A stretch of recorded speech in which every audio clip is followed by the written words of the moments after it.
Welcome to Rising Stronger Radio, where we explore mental health from a more holistic perspective to empower you to break free from symptoms like anxiety, depression, fatigue, lack of motivation, and addictive behaviors, and instead create an environment both inside and out that is more conducive to healing, vitality, and living a purposeful life.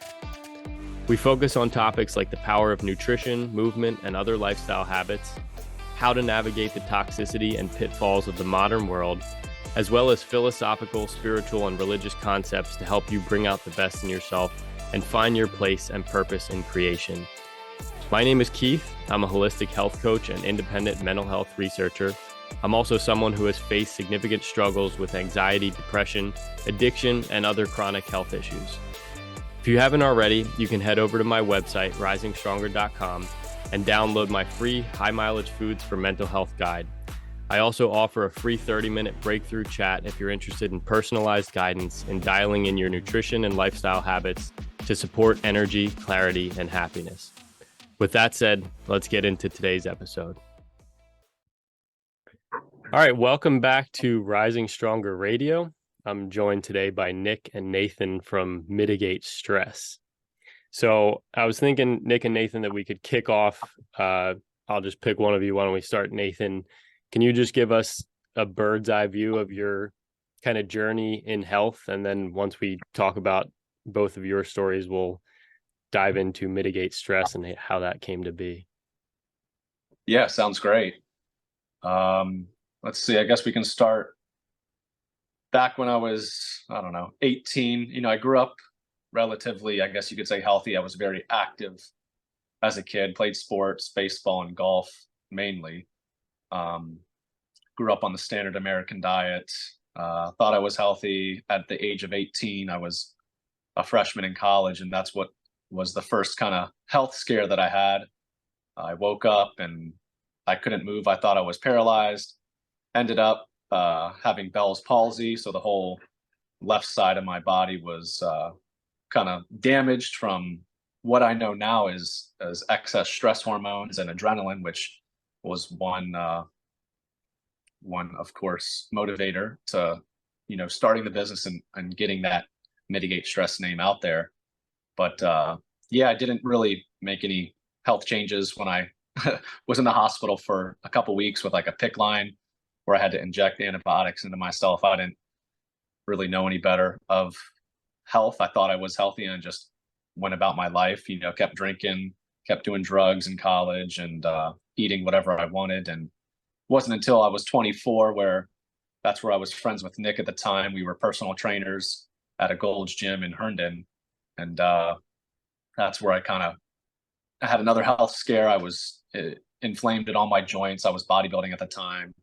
I still didn't really understand nutrition and all that fully. I think we still don't, but I met him. We were trainers, and I decided that he kind of got me to start changing my lifestyle and recommended changing my water, my food, what I was eating, looking at that. So I got better quality water. And at that time, as I'll go back a little bit, I was, I had inflammation. I had all these other issues, fatigue, constipation at just 24 years old. And, I was still going to like doctors, or like they were still kind of putting me around, like, go see this person. Oh, I don't know what to do. Go see this person. Kind of just throwing me around the ring of specialist to specialist. And that's when I was like, all right, I need to do my own research. And Nick was an influence there. And we started changing diets, experimenting on all these diets. This was probably back 2017, 2018.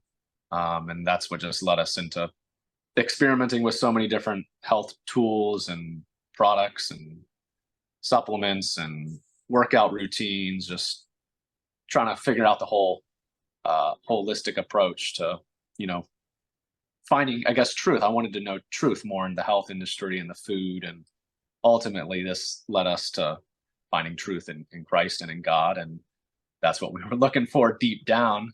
There's just so many other avenues people take, or we find that we kind of lead us off track, that are still important, that can still have truth in it, but led us to the ultimate truth and finding the Orthodox Church. So that's where we're at now with, I guess, our spirituality component. But if Nick wants to go ahead and share his story. Yeah, I'm gonna try not to go on a crazy tangent. It's hard not to, yeah. Yeah, let's see. I guess my health journey started when my dad went through cancer. Um, Diagnosed with cancer. It's like stage 3 something. Long story short, I was 5 years old, and I Mm. just all I can really remember is him crawling up the stairs with 3 businesses and just spitting blood out of his mouth and just suffering. And the doctors told him 3 weeks to live, and so it was a huge scare, huge, I guess you could say, traumatic event for our family as a whole. Um, and it definitely brought us closer, though, which was a beautiful thing.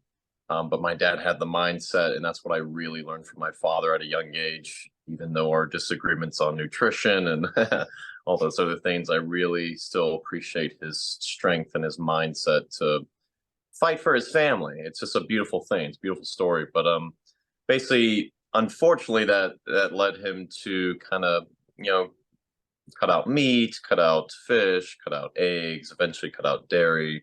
And we tried so many restrictive diets. Um, when people tell me like, "Oh, you didn't do it right," and I'm like, I did 20 years of vegan and vegetarianism experimentation. I can't even begin to tell people how many different variations and diet. I mean, I tried to make it work so bad for so many years. Raw veganism, fruitarianism, low carb, low fat, 80-10-10, cooked, uncooked, whatever, everything, keto. And then we as a family, clearly something was craving for some animal protein. So my sister did bring in some like raw cheese here and there, loved it. I appreciate fruit. I appreciate, all these types of fresh foods we got, but my goodness, was it expensive? I mean, we were spending almost probably 1,800 a month for a family of 5 on these crazy diets because they're from food shipped from all over the world. So as constantly I was asking myself like, okay, this isn't realistic. And then I got into environmental diets and stuff and realizing, oh, your location, your environment really matters. Oh, the sun and how close it is to your climate. That all plays a role in health. Circadian biology, right? So fast forward, had a lot of health issues, teeth issues, skin issues, digestion, uh, bleeding out down there in almost every stool. TMI, excuse me, but it's just what it was. And it wasn't all because of the diet. I'm still a junkie with late nights. I still am a junkie staying up late, but it was blue light. It was the late nights, the poor diet, the lack of nutrition. And then on top of that, having all these problems and getting into so many different supplements. I mean, I probably spent myself probably $30,000 worth of supplements over a course of 15 years. Constantly, because it's just a deficient diet, so you're constantly looking for solutions. So that's why we kind of eventually, long story short, came up with magnesium and stuff, because minerals are a little different than when I was trying to supplement with all these non-bioavailable vitamins. And it's just like when you supplement with all these vitamins and minerals too, there's antagonists, but with vitamins, it's just so hard to really make sure that you have the proper cofactors and bioavailable versions of them, just to make sure you're not pushing out other forms and stuff. And who knows what you actually have in your diet already. And that's why it gets a little crazy, because if you don't have the blood work and the right blood work, the right tests and studies, you're just kind of gambling with your health. And I learned that way later in my life, very stubborn. So it took me, many times to learn that. But yeah, that's kind of why we came up with our magnesium, shilajit. We only sell minerals, bioavailable minerals. We do put cofactors in them, but other than that, like shilajit's not really a supplement. It's part of our earth, which is kind of cool about it. Of course, there's some various processes that it goes through. But other than that, let's see.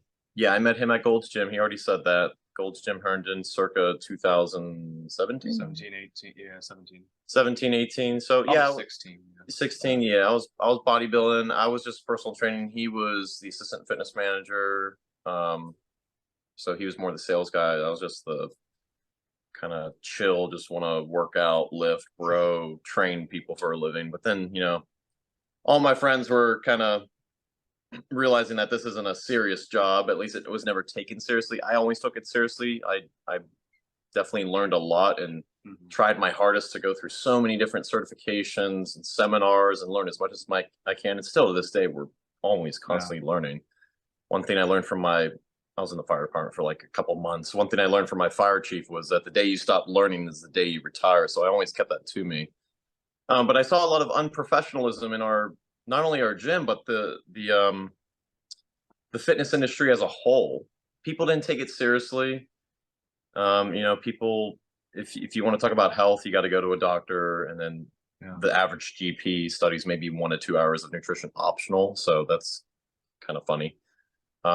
But yeah, I took it seriously. I always wanted to improve. And then eventually we were like, after C19 era, 2020, fast forward to that, we're like, well, I was let go. Everything shut down. So it's like, we got to do something. And that's when we kind of came up with Magnesium, and we wanted to make the best magnesium possible on the planet. We wanted to actually give a product that, we didn't start with the concept of money first to make money. And I think that's why all my businesses before kind of failed, because I was always having money as the priority. I had just become Christian, so I guess maybe my values, obviously my values have changed, and I became more inclined to focus more on serving God, serving others, and trying to be a humble servant. And so our number one focus since then is just create the best product we possibly can, and hopefully we're delivering that now.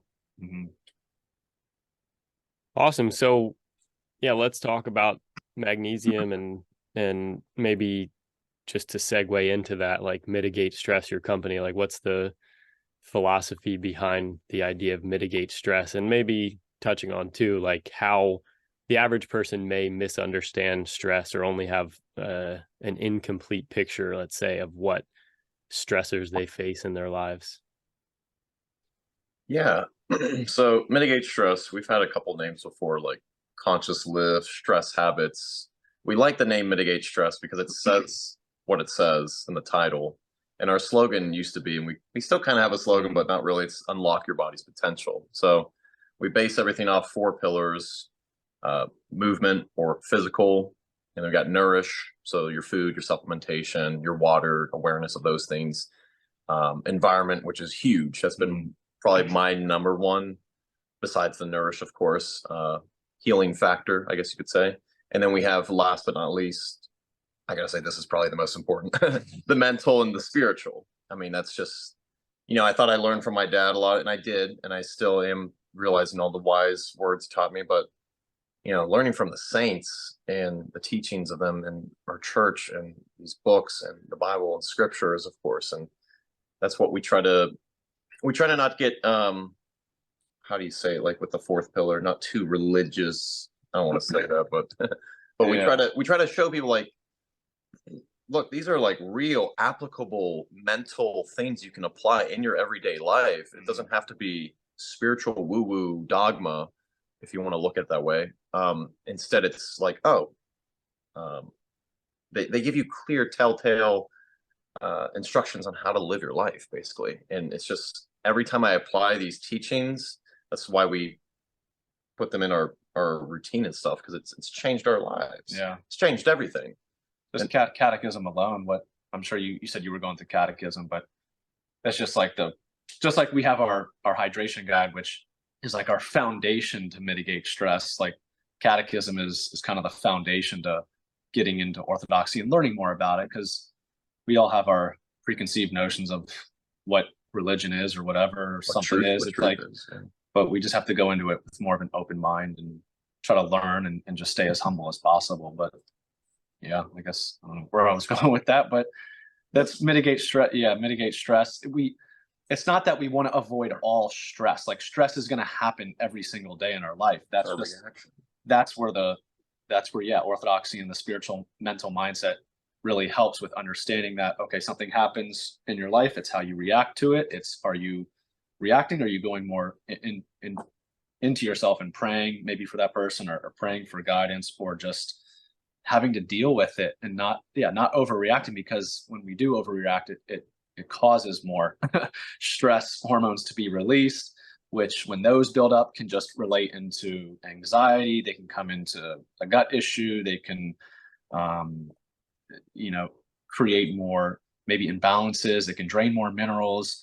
So many different things can happen, you know, in that scenario. But with mitigate stress, we're just trying to provide tools, whether it's certain nourishment or maybe just simple walking after your meals or walking after a stressful event or going to church more, can all be tools that you can use to just help get your body into that relaxed state so you can handle that stressful reaction or stressful event and way more easier than you were maybe in the past. I know for me, at least, that's where I've seen my journey over using all these health tools and the corrective exercises that we do in our movement to just whatever we talk about in our hydration guide. You definitely got to check that out. Just simple things like hot baths. Those can just all be tools to help get your body into that, you know, regenerative state, which most people we're stuck in that stress state. We don't even know it most of the time. I still come to certain points in my day where I'm like, wow, I just needed a trigger point. I need to just do the simple foundational stuff that we teach people, you know, that just yields such big results. And that's why we created that hydration guide, was just, you can do the minimalist, just how minimal of things can I do in my busy day? Because we know everyone's so busy nowadays, that can just yield big results that we can see, feel, and get better every single day. Exactly. It's we're trying to take the stress out of mitigating your stress. That's a big one, isn't it? Yeah. Just how much, I mean, I think that's one of the biggest things I've seen as I've taken like a step up toward the spiritual, like in Orthodox, is just like, it's so easy to get overly identified and caught up in like trying to be healthy and not stressed, that you just wind up being unhealthy doing all these healthy things. Mm-hmm. That was me. Yeah, that was us. Yeah, me too. It's you can't get, I think also looking at it like, yeah, we're in this deceptive world. If we understand the spiritual life, we're here for a short time. We know this world, God created it, so it's good, right? But there's a lot of deception in our world that we may not be aware of. And that's what we also try to share, is just certain aspects in our life that, whatever, we grew up on a certain way of eating. Maybe that way of eating wasn't healthy for us, and we learn that and we move forward from it and we make changes and different choices that don't lead to certain consequences that may have got us hurt or might have led to some sort of health issue back then. But I think, it's the age of discernment. Like you said, we're in a deceptive world. We're in an age of discernment more than ever because we have too much information bombarding us. So like we said, we're trying to take the stress out of mitigating stress. What do we mean by that? Well, it's really about bringing awareness to certain things, because if you're ignorant to certain things, okay, ignorance is bliss, that's fine. But if you're aware of that something could be toxic, but you're too lazy to do the research yourself, and maybe you don't have the discernment to be able to weigh out if this is worth my time researching, that's where we come in and we try to simplify things, focus on what works, make our routine as efficient as possible. We're constantly trying to minimize our routine down to to the point where you're only doing a few minutes a day here and there throughout your day, but it's so effective, whether it's the cues that we're using, the corrective exercises that we're using, like you said, the hot baths, the saunas, picking and choosing what you can apply throughout your day, whenever, wherever. So again, age of discernment, our job is to bring the awareness and to not provide absolution. I think too many modalities and philosophies and I guess, what do you call them, like just companies, fitness communities, diets, cults, whatever, they all want absolution, absolute knowledge, whereas we try to just instead have parameters and bumpers and provide what not to do, what to avoid. But we don't really have like a cultish diet that we preach, that we follow. We try to, again, keep you in parameters, and it's going to vary based on each individual's needs, stress needs, activity, movement. If you are an athlete who's moving a lot, you're going to want to have a higher carb ratio. If you're even a stay-at-home mom who's working with 3 kids and busy as heck, you're probably going to want a higher carb ratio and some fats, of course, healthy fats, proteins. But if you're sitting around and you're just working all the time on the computer and you're not really moving much, you're going to need some type of movement to balance your blood sugar after eating high glycemic index food. So it's important to take certain things into context. Not everything is black and white. And again, that's what we're trying to do, is just provide the parameters and be as open as we can, because when you close things off too much, that's when that cultish stress appears, because like the carnivore diet, you restrict too much. I like the carnivore diet. It helped me a lot. I was against it. I was actually on the repeat diet before that, and primal and keto. And then I tried the carnivore butter and steak diet, and hey, it helped me a lot. It helped me a ton. I think there's a time and place for certain things, certain modalities, but that doesn't mean that it's sustainable for a lifetime. It was for 4 to 6 weeks. I felt good, but then I was like, okay, I'm really craving fruit. I'm craving some other things. Like I want some variety, and there is science behind that too. That variety is very beneficial to get different various cofactors and minerals. So it's important to appreciate all of God's food and not condemn certain foods, of course.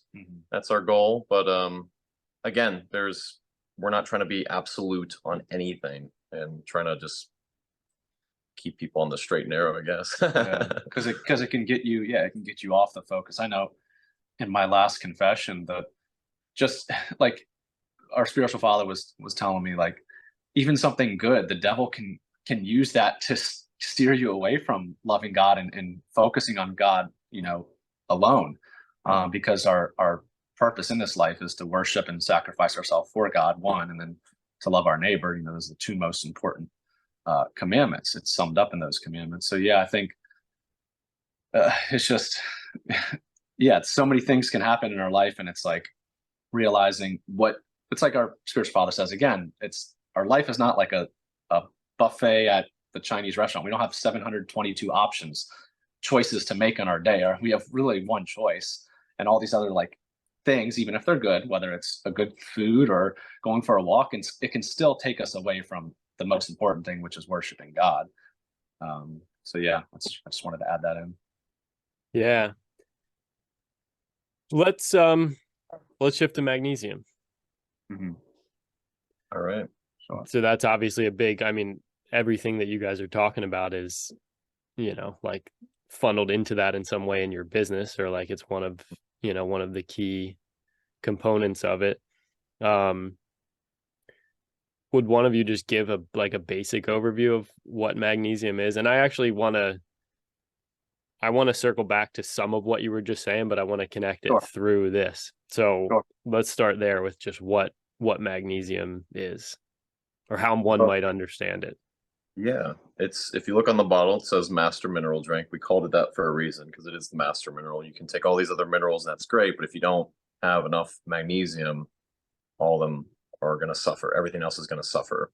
So the general understanding of magnesium is that it runs 300 or so enzymatic reactions in the body. It's actually been found to be more so like 42% of the body's enzymatic reactions, which along the lines of 3,000 plus or so. And when you take that into context, that's a huge thing, because what does Morley Robbins say? Enzymes are the key, the keys to your car, keys to the engine. You can't start your car without a key. Your body can't function without enzymes. So whether it's arthritis, inflammation, diabetes, spasms, cramps, migraines, anxiety, calcification, those can all be just symptoms of a deficiency in magnesium. So that's where magnesium is kind of like that spark plug to maybe turning on certain things. That's why we have a blog also that goes into detail about just 60 plus, I don't know if you've heard of it, but 60 plus different symptoms we could have could be attributed to magnesium deficiency. And most of the time we're just always trying to pinpoint that symptom, whatever the doctors are just taught, like one symptom, one drug, one result, one diagnosis. One diagnosis. They don't kind of understand that magnesium can fix a ton of those problems. Not saying it's the end all be all fix, but it's it's a great tool to use. I definitely want to speak on, if we can, our process. How many times we've changed the process of just making it, as we believe, the best magnesium on the planet. because we started like most people, I'm sure, do when they make their own magnesium bicarbonate with the soda sparkle. They shake it, sparkling water, they make it themselves. That's great. That's a great start. But we definitely recommend sourcing, if you are making it yourself, sourcing the hydroxide from the best source possible. That's the first thing. We started from the stuff from, I don't know, off Amazon. Then we went to hydroxide from this other company. Then we finally got a magnesium hydroxide from the Dead Sea, which was like night and day difference. The cleanest. Yeah, it was just the cleanest. But we learned later, though, the reason what he's saying is the first Chinese crap that we're using was actually used for like water treatment plants. Yeah. It's not really meant to Interesting. be consumed. But a lot of people that consume magnesium bicarbonate are consuming garbage hydroxide that's not designed. Yeah. It's not bad to consume well, it's not ideal, let's just say that, because it can still cause diarrhea and mineral dysbiosis and stuff. But basically, yeah, a lot of the hydroxide out there is trash. If you're going to make your own, you got to make sure that you source it right. It's got to be micronized. Ours is pharmaceutical grade. It's very fine powder. It's from the Dead Sea. It's very clean, and it converts very, very easily. A lot that's the one thing is conversion. A lot of people don't convert their hydroxide. It's not clear. A lot of it's cloudy. If it's cloudy, it's not converted. You still have hydroxide. You don't have bicarbonate. So it's really important to make sure that you have copious amounts of CO2 during the process. That's what we take.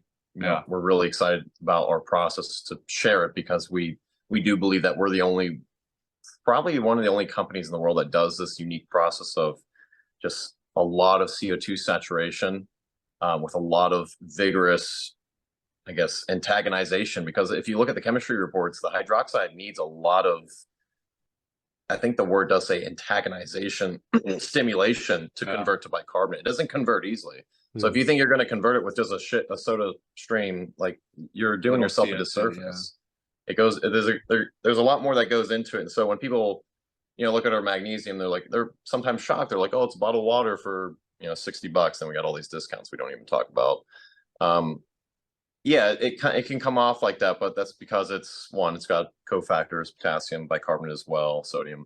But it goes through a long process, a very intense process rather, to be able to get it to this clear bicarbonate that we don't think we've seen anyone else do with the amount of concentration, the amount of hydroxide that we actually put in as well. Yeah, awesome. So how does magnesium bicarbonate differ from what somebody might pick up at like CVS? So, and maybe even better options, but explain that. Yeah, well, you got oxide first. We'll start with the crappy options, I guess. You got oxide first, which has been proven to be only like 3% or so absorbable. Before anything, though, a lot of people don't realize when they get their magnesium tested, they're using like a serum test, and the serum can be 99% good. Yeah. But it's what's in your cells, your blood cells, red blood cells. So getting an RBC test for magnesium is going to be much more eye-opening, and a lot of people should be aware of that, because if you get the wrong tests, you could be still extremely deficient in magnesium. It's about what's getting into the cell. So going back to the, oxide, garbage, there's some people that say you can combine it with certain forms of magnesium to make it better. I disagree. Citrate, some people argue about that because it can, have problems with displacing copper in our body. Yeah. Because citric acid and stuff. It can also be used too much as a laxative, some people say. Some people do like other forms of citrate. Again, we have a blog about this. We don't really actually condemn many magnesiums except for oxide and hydroxide by itself, but certain things like some citrates are better than others, of course. Then you got like malate, which I think I like better than other forms of magnesium. And then one of our favorites is biglycinate. What's that other one, that liposomal one? They say 3 and 8 crosses the blood-brain barrier. But we wrote about that. Ray Pete actually says that it's kind of silly because, if you've heard about L3 and 8, it's a new magnesium on the market. That's what we're talking about. Everyone's saying like, oh, it crosses the blood-brain barrier. Ray Pete's like, every magnesium crosses the blood-brain barrier. Yeah, I think I've seen Morley Robbins say the same thing. Yeah, so that's it's kind of skeptical in the marketing there, but oh well. We just believe bicarbonate is the best because it's natural. the most natural and absorbable. 80 to 90% absorbable compared to like your maybe your sulfate or citrate, it's like 40 to 50. Mm-hmm. So it would be most absorbable because it's what we used to get in spring water. Yeah, that's what from the research from Dr. Russell Beckett, the guy out of Australia. He talks how it was in the water, with all the cattle that were drinking the water, they were living, I forget the exact number, but maybe like 30 to 40 years longer lifespan. And then with all the industrial revolution, all the chemicals introduced into our acid rain, into our environment every single year after year. I mean, it's ridiculous how much we pollute our world, but that also destroys the quality of the water, and ultimately made bicarbonate. I don't know if it's non-existent. Hopefully it's probably not in certain spring waters that you can find maybe in a remote area, but Morley actually says the European mineral waters contain a certain amount of bicarbonate, magnesium bicarbonate. So that's why we drink Gerald Steiner. Yeah. I recommend everybody drink Gerald Steiner, one of our favorites. If you don't want to, I mean, it's very crisp. It's like $2.30 a bottle now in our area. It went up, but I mean, if you don't want to spend a whole bunch of money or do that, you can get some through that way, which is cool. But you get 64 servings of 375 milligrams of magnesium, elemental magnesium per ounce, which is really, really good. I mean, for half ounce. You're talking about our magnesium? Yeah, 64 servings in a bottle. So it's like, if you pay full price for the bottle, you get it for $1 a serving, but there's tons of discounts you can get through whatever, a first time discount, or we have like a buy 3, get the 4th free. So you can get it down to $48 a bottle, which, can last you over a month. You could spread it out to 2 months, 3 months. Per bottle, you're saying? Yeah, per bottle. Yep. Yeah. So, I mean, it's not terrible if you see the value in it and you understand what it's doing and how it's helping you, So you would say that even if somebody were going to supplement with other forms of magnesium, that bicarbonate should be the first, like the foundation of a magnesium supplement, ideally. We recommend chloride, though. I mean, if someone can't first handle the bicarbonate internally, that can be a problem. That's another thing. We wrote a newsletter the other day about why do I feel worse after taking magnesium? Sometimes it could be you're just not moving enough, or you don't have other nutrients in combination with the magnesium.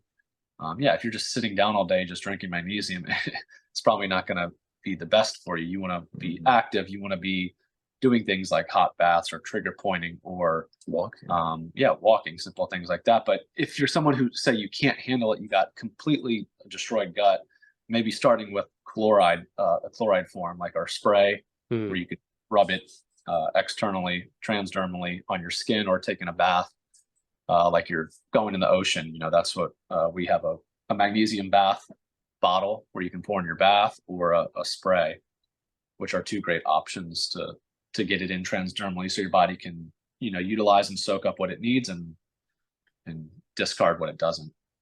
Yeah. So what if somebody was unfamiliar with the potential benefits of magnesium, like even from a bird's eye view, what potential mental and physical health benefits can potentially be gleaned from supplementation, whether spray or bicarbonate, or even another form that would be absorbable?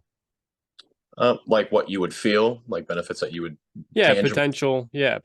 Well, actually, if you don't mind, like what might be some of the biggest like headlining signs of deficiencies of magnesium, and then what might be some of the the biggest benefits to supplementing? What I would say is, I think the fact that magnesium is powerful in pulling heavy metals, binding to heavy metals, and heavy metals are arguably the reason why we're in such a toxic state that we're in as a collective society in today's world. And it's you pull the toxicity out, then you got more clearer mental picture, you got more focus, you got less stomach issues, because a lot of times these metals are recirculating in the stomach every 15-30 minutes or so throughout the day. That's why it's just good to have, because they're traveling through the bloodstream, or what? Yeah, I mean, they're everywhere throughout the body. They're very caustic, so it's very hard for the body to just harness it sometimes in one area. Usually it gets stored in the lymphatic system, or you have the white blood cells. I mean, even like mercury, it's been told that mercury, it takes like roughly 2,000 white blood cells to harness one molecule of mercury. So these are very volatile heavy metals, and a lot of times people are loaded with them. And so the body's, so when we hear like autoimmune, we don't believe in that, to what the medical establishment at least paints the picture as, that the body's attacking itself. It's really just these volatile, toxic metals that are just our body's constantly attacking. And so it's just, there's so much that's draining, so many resources that are being used to produce these white blood cells. It's not easy to produce all these white blood cells to protect our body from all these heavy metals. So having magnesium in that picture is another step, obviously raw fats and stuff, but that alone is enough reason to start supplementing with magnesium. Not to mention that every other mineral depends on, pretty much depends on magnesium, especially calcium too. It's going to prevent calcification buildup in the tissues when you want calcium to, deposit in the bones and stuff, not the soft tissue, which is going to give you, cracking, stiff, and achy potential pains. heart issues too, right? Exactly. Heart issues. So those two alone, I mean, heart health, mental health, I don't know how much more we would need to talk. I mean, there's also, you could talk about thousands of things why you should supplement with magnesium, but those are that's the start. And plus hydration, obviously, electrolyte balance, mineral balance.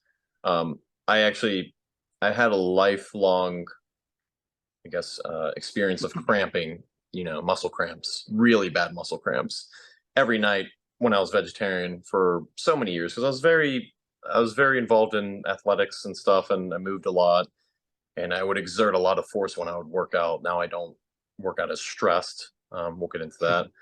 But I had a cramp the other night because I was getting back into, trying to train more myself with judo until my judoka teacher comes back. And then I was training with my Muay Thai coach the next day. So I did an hour of Muay Thai, did an hour of judo, and then I did like half an hour of strength training and then walking. I just felt like going it all in and seeing how my body would react. And I didn't eat enough that day too. And it was pretty crazy. This is my own testimonial, but my gosh, my hamstrings and my sartorius muscle and my quad cramping up like crazy. Worst cramp I had in a while. And I took some magnesium, and within 3 minutes it was completely gone. And this has happened, I think, a lot. You say it. I mean, this probably a couple times. This probably happened 3 or 4 times, and it's my fault for putting myself in that stress state, knowing I have a history of not having enough bioavailable minerals in my body, not hydrating enough, being a very dehydrated individual. So, but we're all junkies for suffering and temptation and stuff like that. So I still experience cramps sometimes, but way less. But it was really surprising to see how effective and fast it worked. So that being said, we're trying to get our magnesium more in the fitness and health community, the movement, the athletic community, because that is where a lot of people are very dehydrated, very deficient, overworked, overtaxed. They don't even have any business to be working out that much, that intensely, day in and day out. It's because, magnesium is also a mineral that constantly gets depleted. You have a storage of it, you can build it up, but you have this burn rate, as I'm sure you've heard it, or Morley Robbins talk about the magnesium, or Carolyn Dean talks about it, the magnesium burn rate, where any stressful event in our day, knowingly a stressful event or unknowingly, through maybe wearing polyester underwear or eating some sort of crap fried food, that can be constantly depleting your body of magnesium. So it's something, a mineral that we need to be replenishing every few days, if not daily for some people. It all depends where you're at in your journey. Some people may only need it a couple times a week. Some people may need it a couple times throughout the day. So that's where you have to kind of understand, learn more, and experiment with your own lifestyle of what you need. So would you guys say it's accurate that in the modern world, based on what we were talking about with, magnesium not necessarily being in the water, or even if it were, like most people are drinking super processed, filtered, stripped down water, less magnesium available in food because of soil quality, that it's harder to get magnesium, period. And then B, the world we live in, whether we like it or not, is a lot more stressful than it used to be.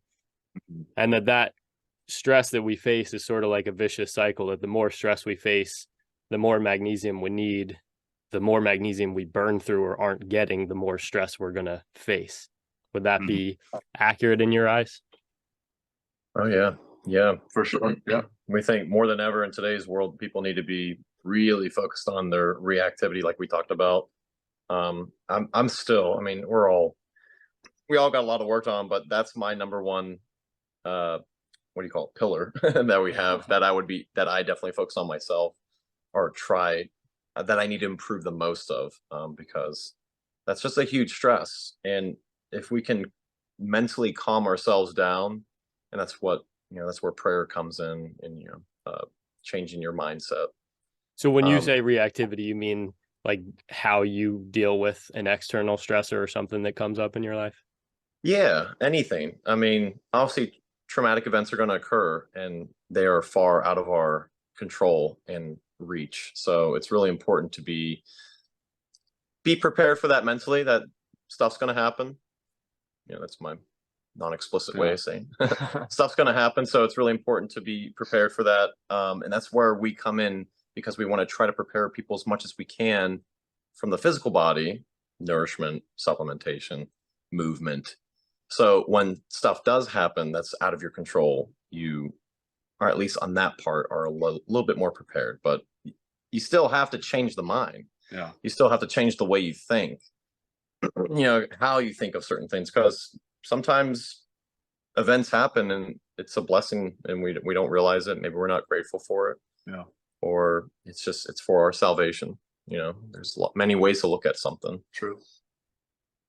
Yeah.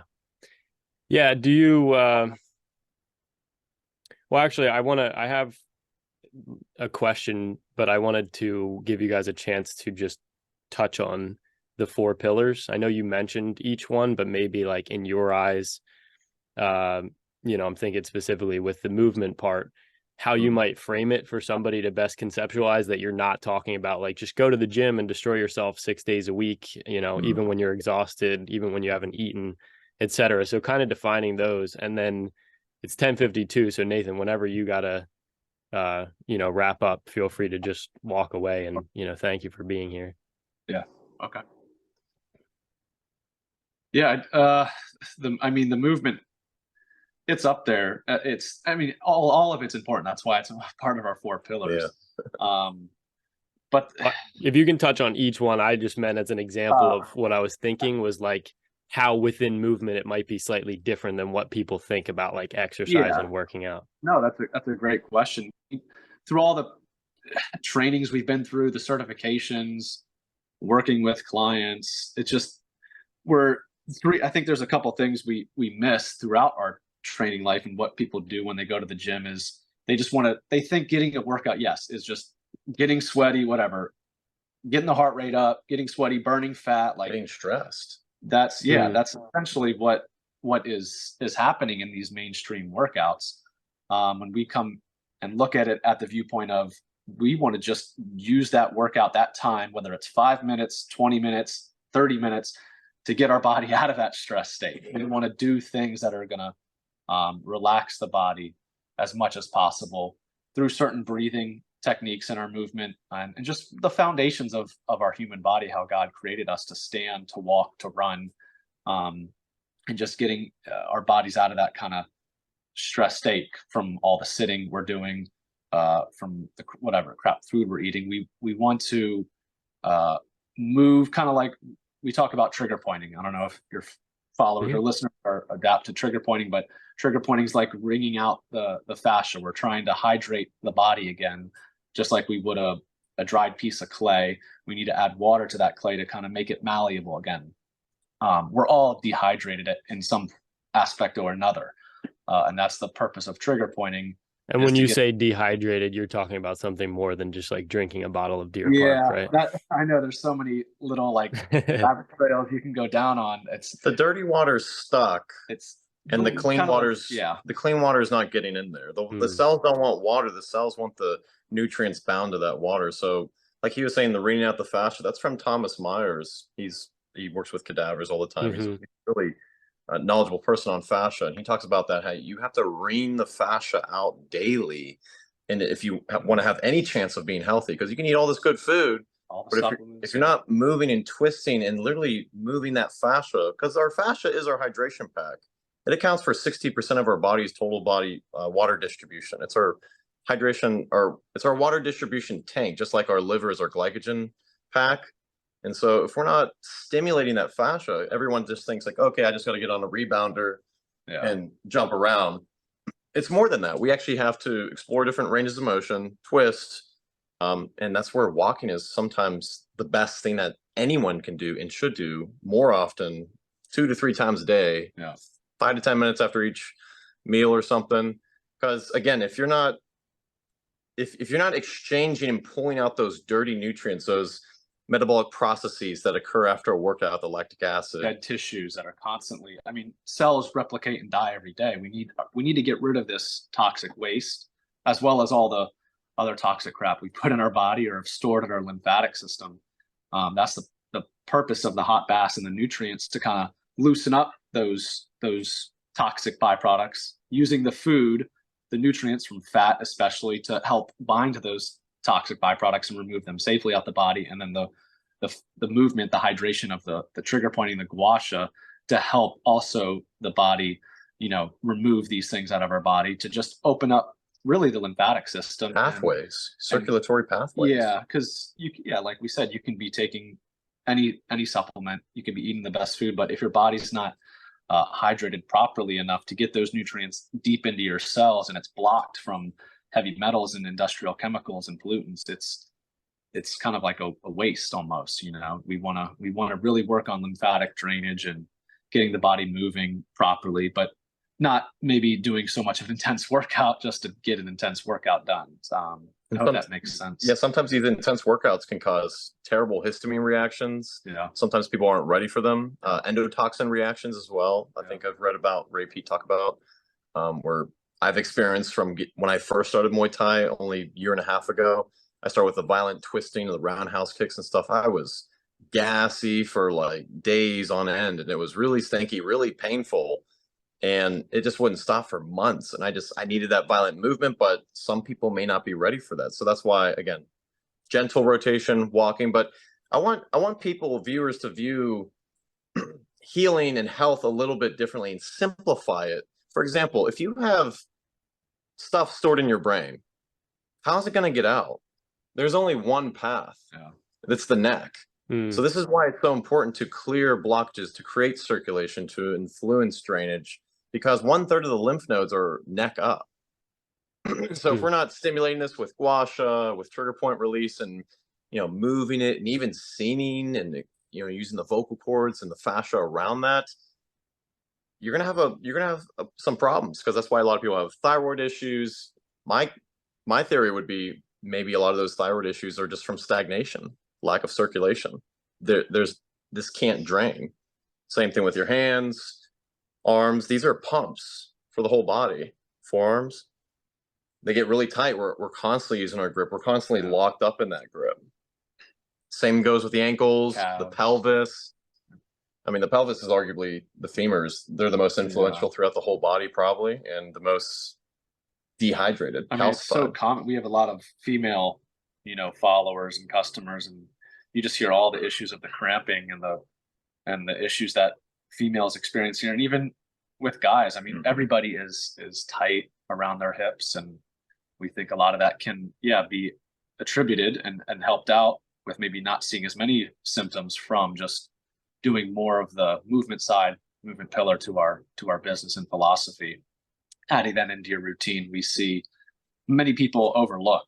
They're doing typical rebounder, typical Pilates. Not saying those are bad in any sense. We think there's a more efficient way to work out, because that's really how we started our business, and where we came from was doing all these intense workouts and bodybuilding workouts, and just realizing, we can have a much more efficient workout in 5 minutes than we did back doing a 2-hour workout, really. But we're still experimenting every day. It's just, I don't think we can ever stop learning. We're never going to learn it all and know the body perfectly. No. Right. Are you course not. guys familiar with original strength? No. I don't think so. I mean, I'd be curious to hear your thoughts, but it's basically, it was designed by this guy Tim Anderson, and like, I guess co-created by another guy, Jeff Newport. They were like in the kettlebell industry for a while. But it's essentially like infant development pattern. So it involves diaphragmatic breathing, head and neck control with, eye movements, rolling, rocking, and crawling. Oh, yeah. But the main, the principles are, I actually have like my certification workbook in here, but the principles are like diaphragmatic breathing, like what you're doing within all of these movements, diaphragmatic breathing, activating the vestibular system, and then engaging in contralateral, cross-lateral, and midline crossing movements. But That's fair. it's very like it's probably different from exactly what you guys are doing, but similar philosophy that like humans are not necessarily designed to like work out, but we are designed to move, and that we move in these ways it can actually be stress reducing while still gaining strength. And yeah, I mean, it sounds similar. That's why I'm asking, to some of the stuff that you guys are talking about, to your philosophy. That's awesome. Yeah, that sounds very similar. We don't do as much crawling. We worked with a few people that do like the crawling aspects of movement. I should have turned my Instagram notifications off. The vestibular system for sure. I think that's very underlooked in how we train. The eyes, the eyes, the teeth, and the ankles. The jaw, those are kind of the three things where our bodies aren't working out of anymore, because we're just stuck in Yeah. just looking at our screens all day. So Yeah. I think I might have seen them. There's definitely a lot of people kind of catching the wave, the drift. I honestly think a lot of this was influenced by functional patterns, whether people like to admit it or not. I have no problem admitting that I love functional patterns. I give Nowdy a lot of credit, always have since 2011. I have comments on his videos, like, just, you don't want to praise him too much because it can be a little narcissistic sometimes, but he has every right to be, because he got rejected a lot back then. He got made fun of a lot for his movements and his proposals of what movement philosophy should be. And today he still doesn't get that much credit. People still talk crap about him, rightfully so. His attitude comes off, a little bit, I guess, unlikable. But I look past it because I still appreciate what he's done for the community. And whether people like to admit it or not, they are directly influenced from that guy. All of the functional alternative movement specialists out there, you got to admit, you are. But at the same time, I don't believe that that's the end all be all philosophy. I think they got a lot of things right, because hey, the results speak for themselves. Scoliosis results are no joke. Yeah. So that's all we want, is results. We want to see what works. Yeah. So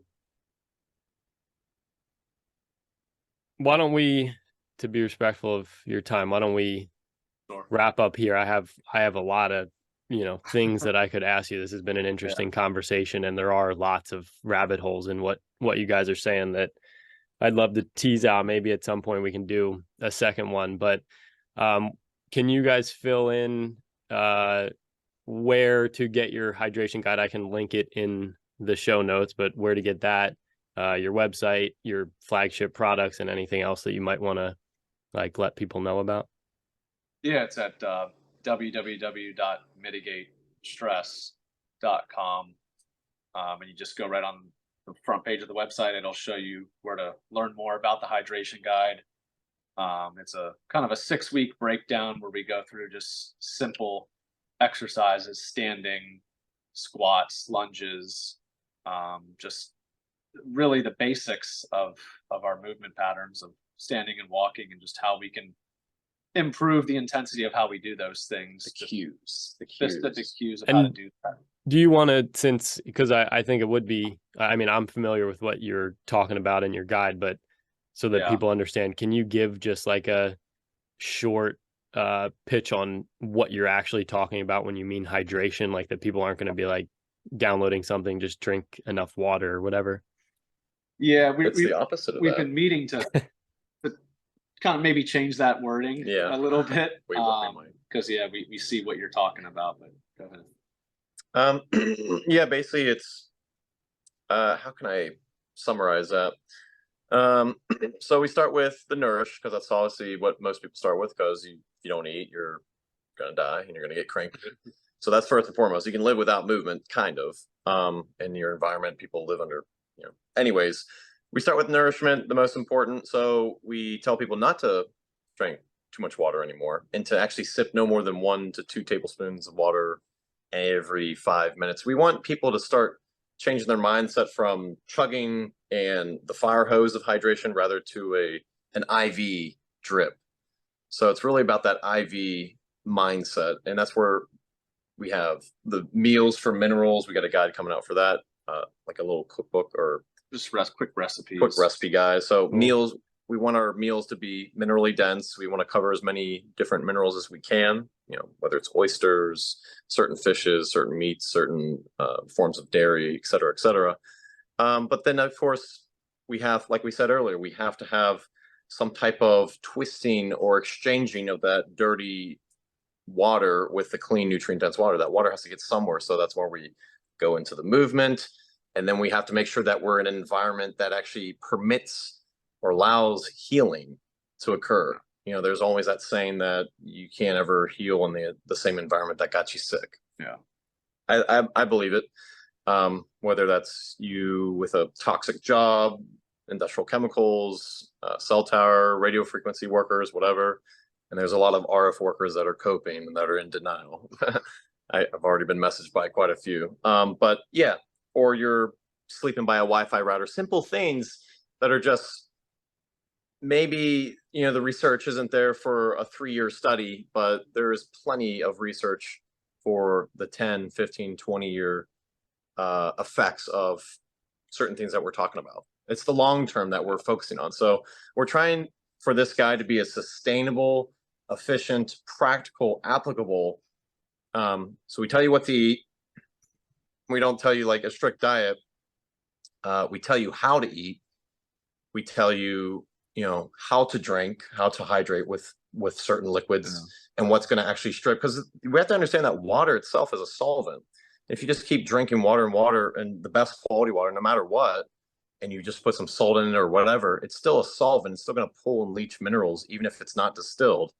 So we have to be aware of that. And the other thing is too much water, at one time especially, can also strip the mucosa lining off our kidneys. And we need the mucosa lining, despite the vegan propaganda that we have to strip all the mucus out of our body. We need that mucus to protect ourselves, because if we don't, these caustic pollutants stuff will just permeate right through, gut permeability, like everyone talks about with gluten. So yeah, we got it's not really as much as, we tell you what not to eat. We don't really tell you exactly what we eat. Yeah, it's just a foundation of most getting good raw fats. We're a big proponent of that. Getting good quality sourced meats and proteins, and if again, it's not too much of an individualized program. It's more of just a foundational habits of food. But for viewers, before I have to go, for viewers that maybe don't understand what we mean by hydration, is our definition of hydration compared to the mainstream is, we see if we get our body hydrated in what we teach, that's going to get you more into that health state, more into that relaxed regenerative state. We kind of see things as hydrating or dehydrating as far as like health terms. If you have issues you're dealing with, you're probably dehydrated. That's what we would kind of call it, or you're calcified, or your body's not getting the nutrients that you're giving it, essentially. It's not assimilating it. And it's a process. I think we want to find, yes, we want quick results, but we think we're going to heal our body in a day or a month or a year. I think we have to look at this long term. Like, this may be the rest of our temporal life thing. And we have to have that ourselves in that mindset, because I think if we have an expectation we're going to fix everything in a year or two, we're just going to be let down. And having expectations is not, it's not going to motivate us. I think it's just like we say on our website, it's a constant 3% grade. We just want to stay on that 3% grade, constantly improving every day. And if we don't work at it, if we don't bring effort to it, we're going to slide back downhill. So just like our spiritual life and our spiritual father tells us, we don't want to make too many big changes at one point. We just want to make small changes that just lead us to slow results over time. So yeah, it may seem like a lot. You can start with just one category of the pillars and see how it works for you from there. But I'm going to get going. If you want to add anything, Nick, thank you for your time, Nathan. Appreciate it, Keith. Yeah, thank you so much for having us on, and we'll look forward to chat more in the future. Cool. Sure. All right. See ya. See ya. All righty. So you good? You have anything to add, or? Yeah, we just need to work on our elevator pitch with the hydration guide. But long story short, we focus on the minerals, the enzymes, the movement, the things that are externally in your environment that are dehydrating you as well, which we go into detail. And just, again, we're just trying to focus on the heavy hitters and not focus on, what doesn't really make a difference, much difference. So, because, like we said, we got too many options in this world. Yeah. People are overwhelmed, whether it's their work, family, everything, stress, trauma, whatever. So our job, as much as we can, is for this guide to be as simple, easy to follow along. And that's our goal, is just to constantly revise it. It's free, but we want to get to the point where we can get millions of people downloading it for free, because that's going to take some time, because like I said, we got to work on our elevator pitch. We got to really show people how effective it is as well. But it's just a work in progress. It's not a big deal. Yeah. Awesome. So mitigatestress.com, free guides on there. You have your magnesium bicarbonate. You have the magnesium bath products and spray, right? Or are those one thing? I forget. Yeah. So we got the magnesium 32 ounce, just the regular flagship product. That's our magnesium bicarbonate. Then we got the travel version. We got the bath, which is this one, 64 ounce. We try to keep all of our internal stuff in glass. Definitely had a lot of problems at first shipping that out. But we stuck to it. And we got the Shilajit resin, which is our favorite. It's just not the most convenient for people. But people overlook it because everyone wants the quick tablets. But the problem is, our tablets kind of fell through our source, and our new source fell through as well. And we'll be honest, it's very hard to find tablets that don't have some kind of binder or filler, or even just some chemical used during the process, or stripping it, or solvent, or something like that. So we actually like our resin a lot. We also have a Shilajit liquid, which comes in like a pump. This is my personal favorite. We don't have the label on it right now. But it comes in Myron glass. This is my favorite because it has fulvic acid, ocean sea minerals and stuff. I just find a very hydrating, noticeable, tangible effect when I take this with the magnesium. The thing with Shilajit, though, is it can be very acidic. And so it's kind of questionable when you should take it. And we actually recommend people take it with our magnesium, because it kind of balances each other out and prevents any from hurting the stomach, which can happen on an empty stomach. So other than that, yeah, we got the Shilajit liquid, the resin, and then we also have the spray, the magnesium spray. This is our new one. And it's with hydrosols, ocean minerals as well. This is not our label, it's our shop magnesium. But it smells amazing. But a lot of people that are interested in trying it, some people are a little skeptical. It has some hydrosol lavender in it and rosemary. Hydrosols are a lot more gentle and a lot less, I guess you could say, essential oils can be toxic. They are not always toxic, but this is definitely a very gentle form of chloride. If you know anything about magnesium chloride, it can be very irritating. So this one has some other, I guess you could say, cofactors in it that makes it a lot more gentle and easy to put on the skin without getting a rash or anything like that. And it's very relaxing. It smells amazing. Very divine. But yeah, that's we were. I have to check that out, because we were spraying it on our son's feet before he goes to bed. He's only 2, but his feet started getting like really irritated. from Oh, the yeah. magnesium chloride. So maybe something like that would be a better Were you the bet for one who him. asked that question? No. Someone else asked that question about Oh, their really? Yeah, that's funny. But yeah, you can. I think it'd be a lot more gentle. I think you should try it. We'll send you one. You'll like it. Yeah, that would be awesome. Yeah, well, can you I'm gonna close out the show. Can you hang on for just a minute after I stop the recording? Oh yeah, sure. Oh, and I did want to say too, for anybody who heads over to your website, I know you guys mentioned a couple times different discounts. Where might one find that if they want to partake in that to purchase a product? Well, if you're a first time buyer, if you go to our website, it should just pop up with a 10% Okay. discount. But we have affiliates all over the country pretty much.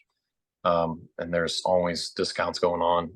And then we have, we're trying to do a more consistent sale every, sometimes holidays fall in line. So we don't want to give too many sales where it's just a sale all the time. So, Yeah.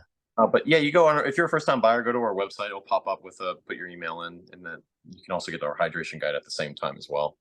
Okay. All right. So head over to mitigatestress.com, check out their free guide. I've used their bicarbonate. I'm familiar with, multiple of their products. There is more information on the site about what Nick has been talking about and what Nathan was talking about. So you can see that there. And again, thank you, Nick. Thank you to Nathan, who's not here. I appreciate your time, and give me 1 second to close out the show. Awesome. Thank you for having us on. Yeah.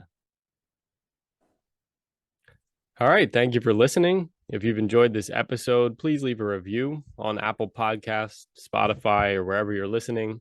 If you're watching on YouTube, please like and subscribe, and head over to risingstronger.com. You can join my growing email list by entering your email address or downloading my free guide, the High Mileage Foods for Better Mental Health Guide. I do offer a free 30-minute coaching consultation. You can sign up for that there as well. And again, I appreciate your time. I'll see you in the next episode.